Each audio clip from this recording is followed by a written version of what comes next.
First of all, I would like to express my appreciation to all the distinguished guests, investors, partners who are joining us here in the Kingdom of Saudi Arabia in the week of the FII 9. I mean, I remember when the first time we started back in 2017, it was like a dream, a big dream. And by now, it's becoming the largest investment forum in the world. I just would like to talk today about the Saudi Arabia's venture capital momentum.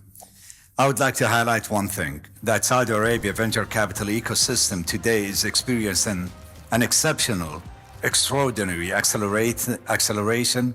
This is down to four main features: the rapid growth in funding, the emerging sectors and ecosystem formations, and also the shift in investors' mindset and international interest. The fourth element, I think, is the strong policy and institutional push.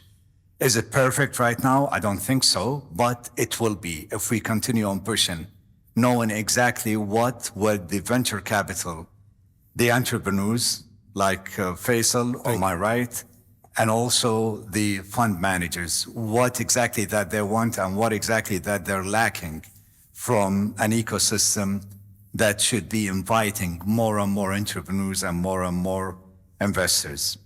And with that, I want to come to introduce Wafysail Khamissi, who's a good friend of mine. Thank you. I got to know him a few years ago. Sometimes I agree with him, sometimes I disagree with him, but whenever I disagree with him, I regret it because usually he's right. And I'm not, but he has been doing some really great things since he started back in the early 2000s. He is the chairman of Bark, a company that is doing marvelously well. Ahmed Al-Anizi, the founder of Bark, and Faisal, my son, who's working with Ahmed. Co-founder. Yes. Co-founder.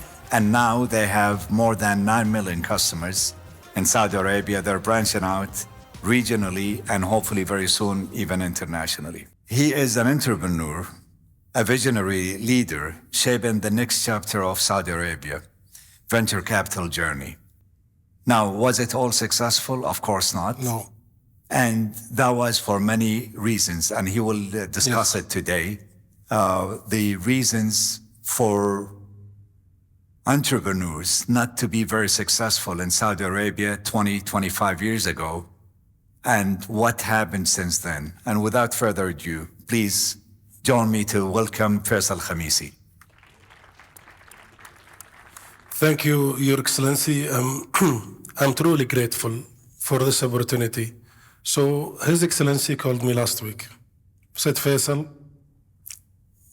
how long did you start working in the entrepreneurship ecosystem in Saudi? I told him it's 20 years plus.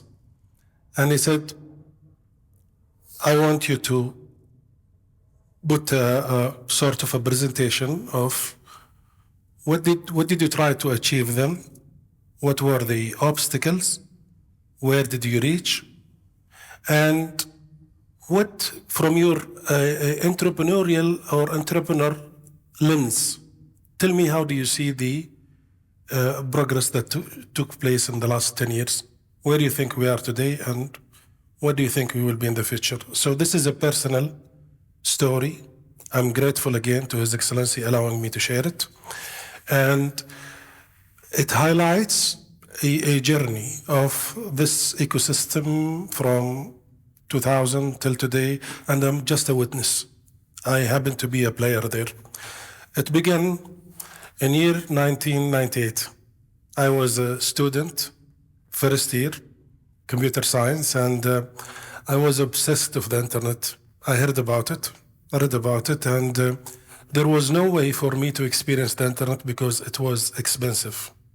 And to be able to use it, you needed to call into Bahrain. Dial-up. With the that exact sound. And it costs you $1 per minute.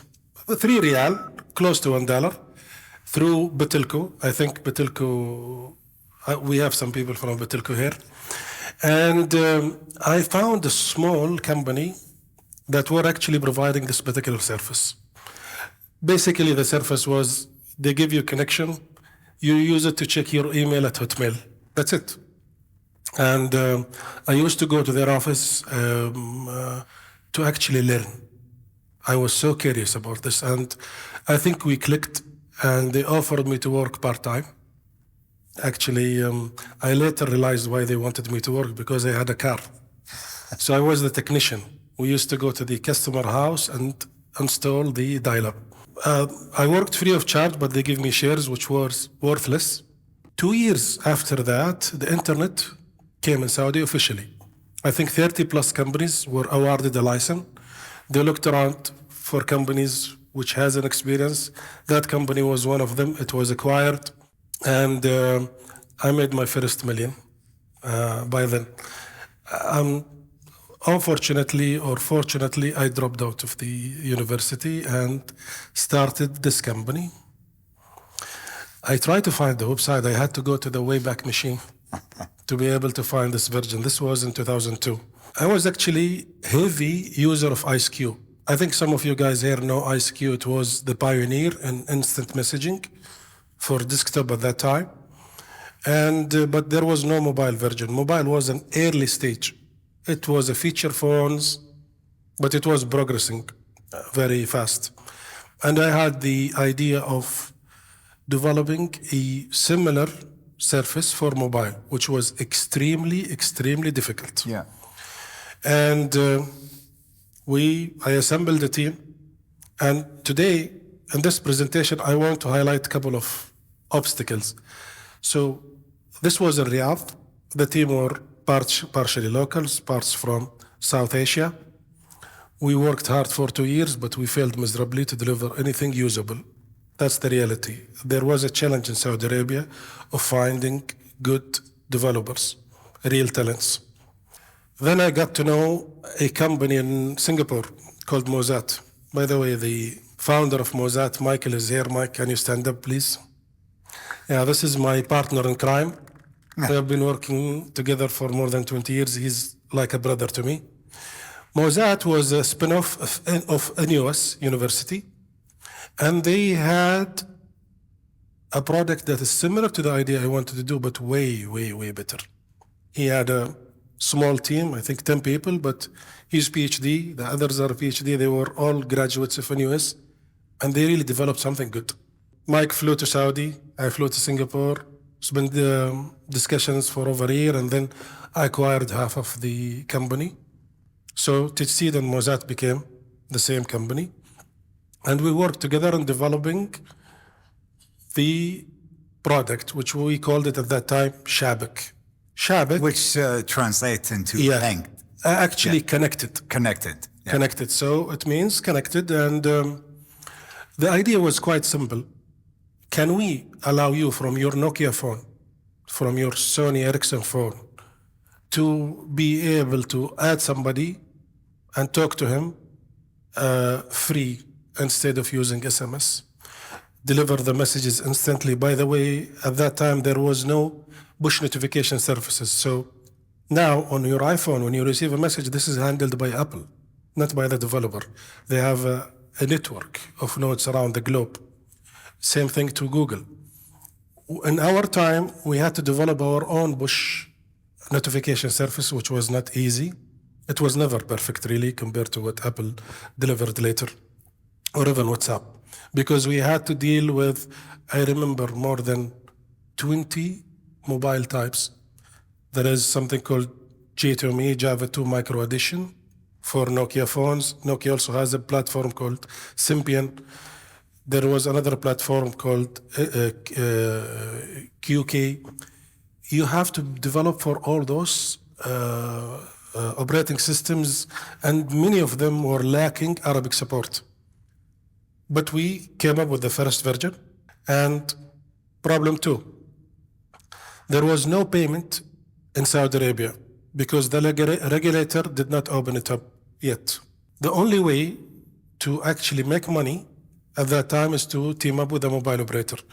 I think I saw Aliyan Ultaid from SCC here. Greetings. It was the first deal we had. It was with SCC. We worked with Vodafone in Egypt, Viva in Kuwait, Omnia in Jordan, but because we are working with mobile operators, we lose half of our revenue. I'm not complaining, Aliyan. And in each country, it was exclusive to that mobile operator subscribers. So if your brother is with another operator, you can't talk to him. So the whole reason was just like the story of FaceTime with iPhone. Yeah. So we had to work with the mobile operators. This is a sample of them. And there was literally, there was no data center in Saudi that we can rent. There was no cloud. We were hosting the service. This is a real photo, by the way, in Singapore office, not even in data center, in our own office, bunch of racks. But the speed was not perfect because you don't have, there is some latency. Money. We never raised money. This is picture of me at the VC we were trying to pitch. There was no single venture capital in Saudi Arabia. There were banks, but it was funny. If I want to talk about the banks at that time, I will not finish tonight, but the option of taking money from them was non-existence. And there is no VC in the typical VC definition in Saudi by then. As a result, we had to finance the service from our own revenue, which Your Excellency, today complained about that, but it was the only choice. We wanted to make profit and then use the profit to finance the service, and this limits your growth. You can never really become a unicorn following this style. Reason is, there was no VCs at that time. Again, another issue, we had no cultural support for the entrepreneurship ecosystem in Saudi Arabia. We had no single event. And as a company, I used to go with the team to GSM Congress in Barcelona, to all these different events. And funny thing is, I made the deal with Vodafone CEO in Barcelona. I met him there. He had a speech. I waited for him when he finished, and I came to him, they said, I have the service, and we worked from there. Same thing to Omnia. I met him in Abu Dhabi. Basically, you had to do everything outside of Saudi Arabia. In 2012, we thought we were doing great. This was a press release from STC at that time. We had 1 million paying subscribers. By that time, it was looking great because we make 20 million a month. And we continued iterating and improving the service. It was really unique at that time. We had features before others like stories, and we also had multiplayer games. We reached 10 million users across the region. Egypt was the bigger number because of the population.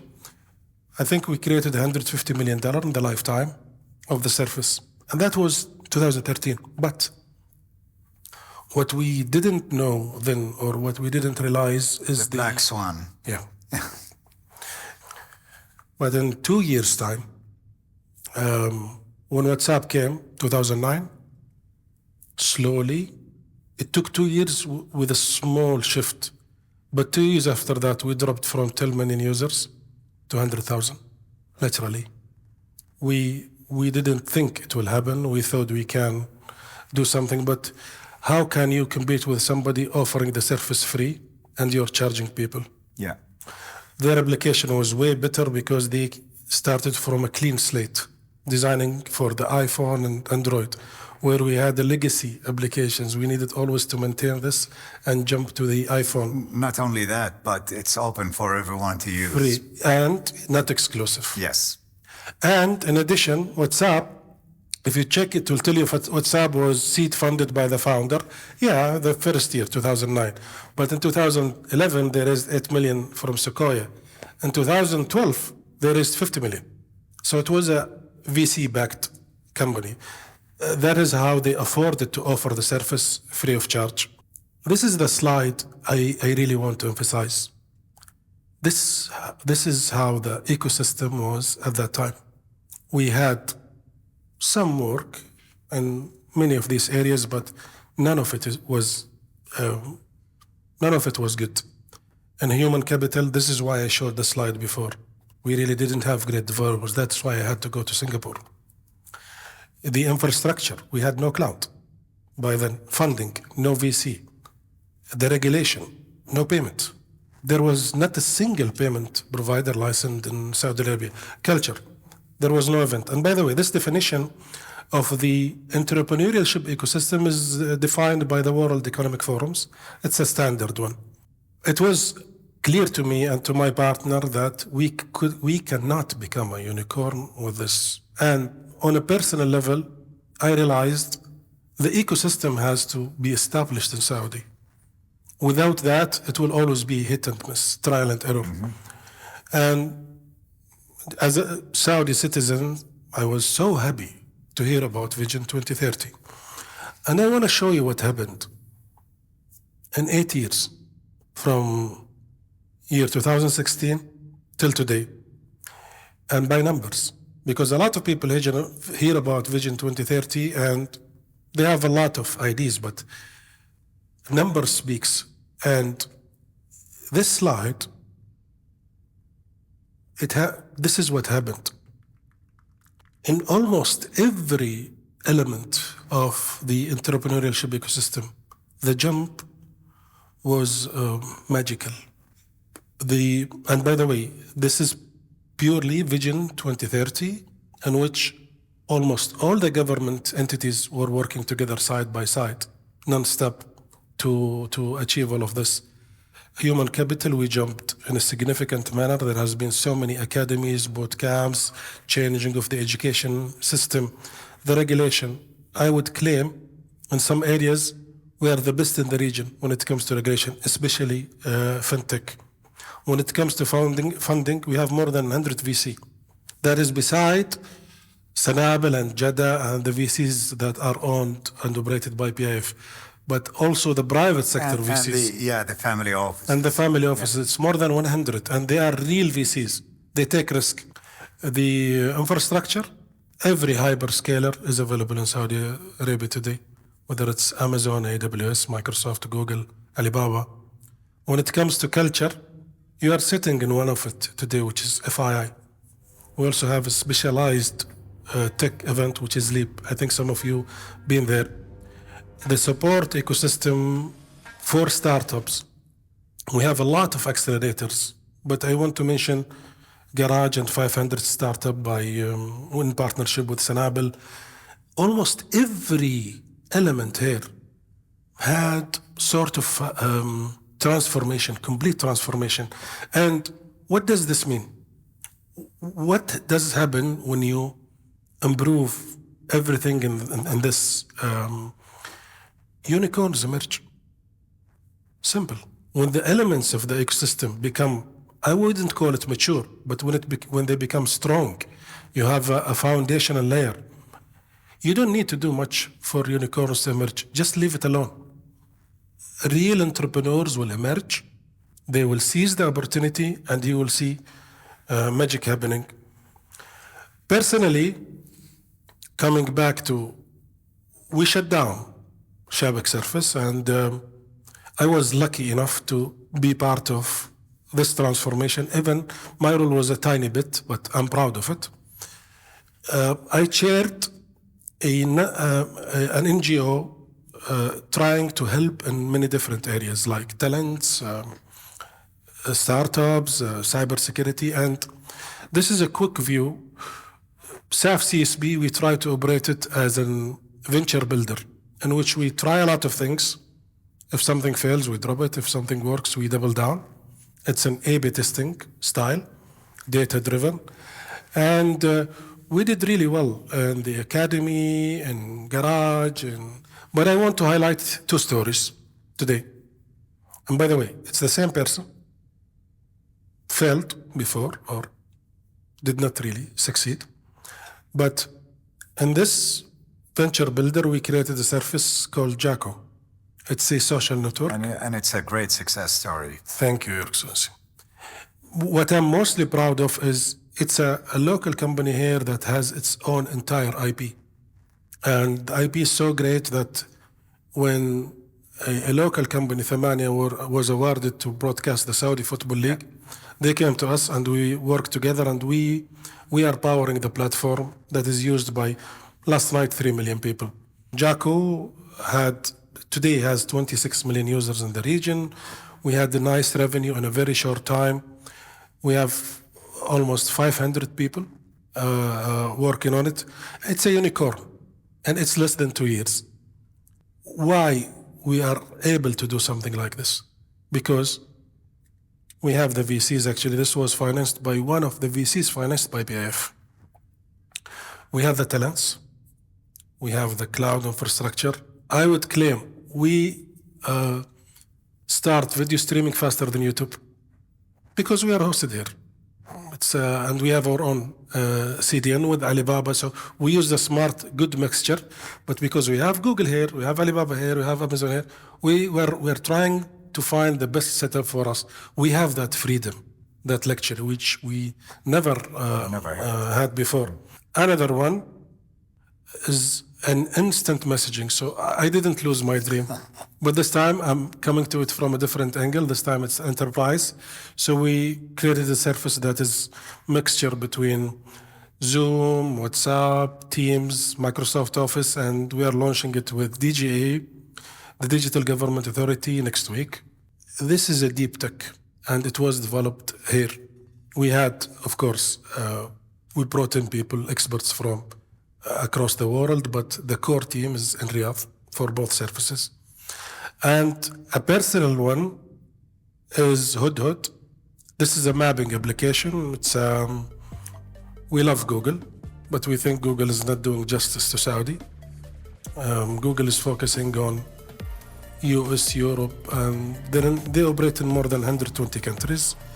I think we are in the priority as a country is at the bottom of the list, and a local player need to emerge to tackle this challenge, like what happened in China with Baidu, AMAP, Russia, Yandex, Naver in Korea, and we have been working on this for a year. We launched Riyadh recently, and we are going to... And I visited Hudhud headquarters. I saw all the scientists, all the people who are working there.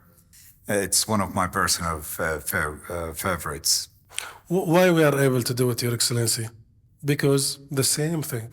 We were able to get funding. Without funding, anything you do, any idea you have is useless. Especially VC funding, which gives you...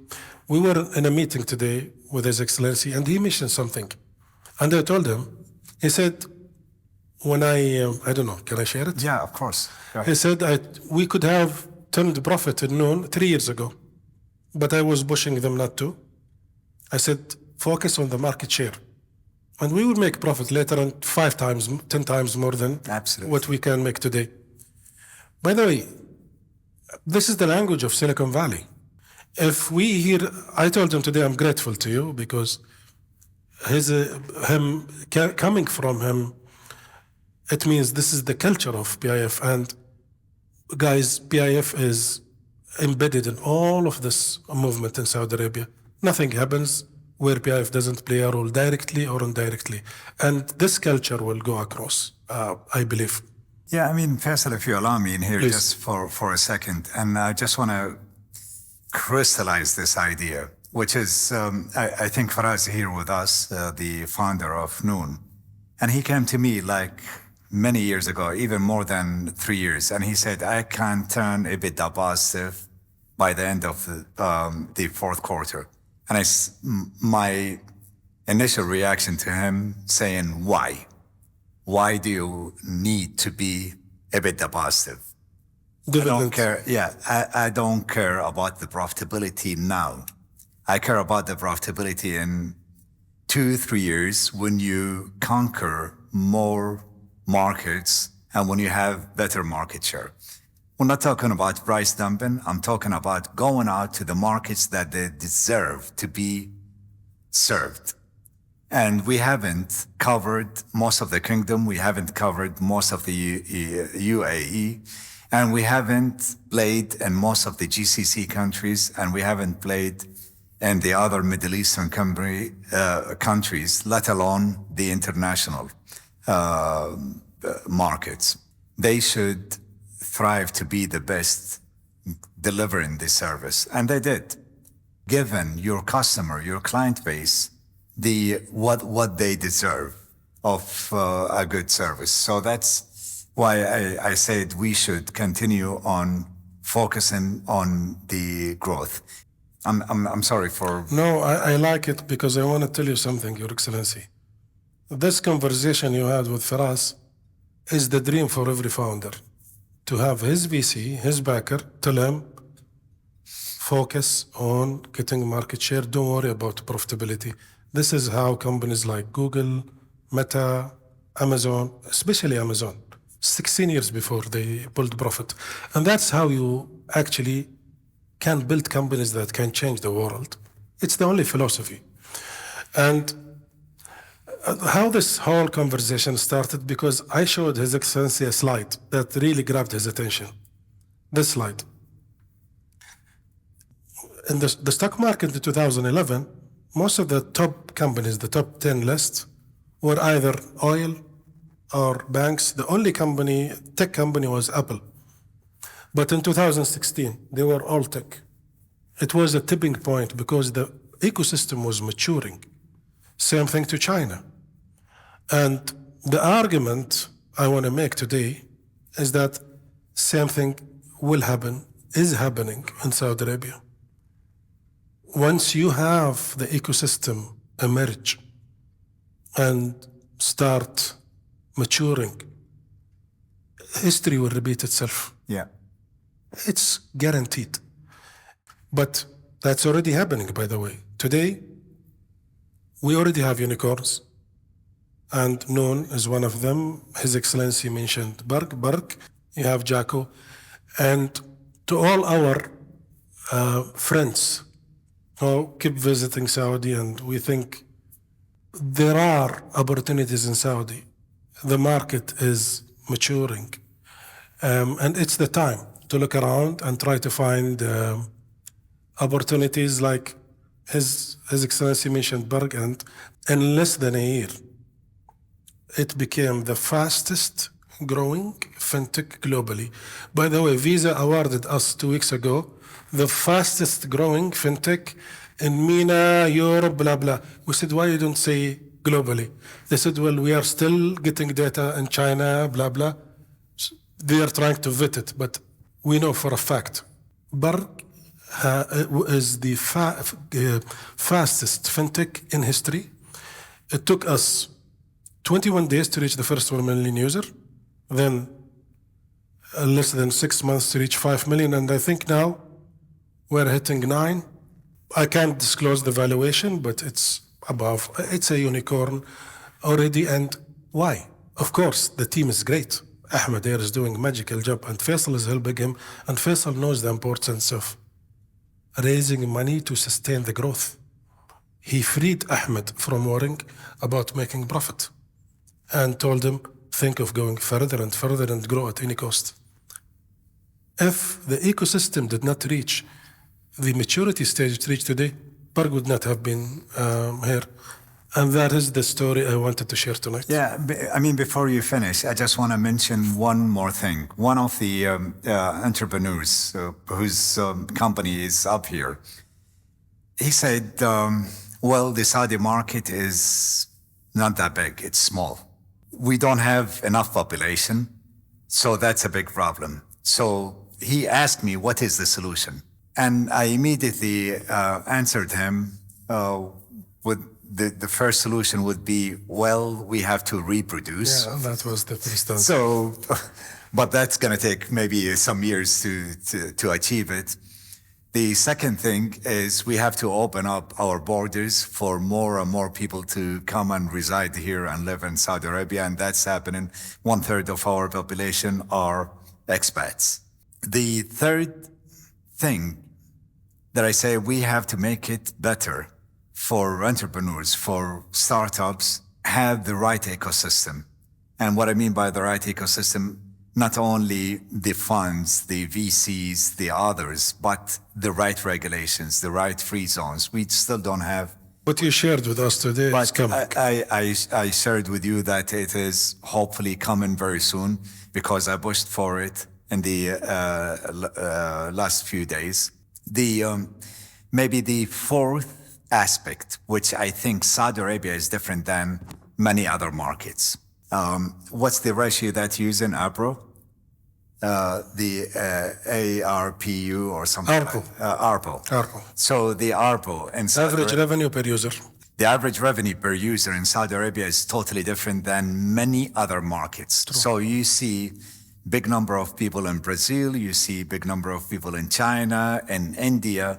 But if you want to compare the average revenue per user in Saudi Arabia, it's a lot higher. And, we have the chairman of Shein with us here today.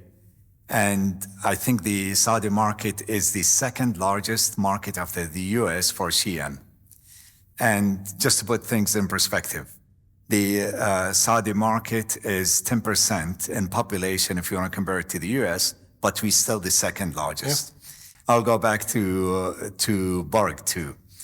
Bark, their average revenue per user, as Ahmed told me the other day, is higher than Revolut average True. revenue. At that year of Revolut time. So that's what really distinguishes the Saudi markets. We always talk about the quantities, but we never talk much about the quality. Even economists, they only look at the absolute numbers. They don't look at the quality of these numbers.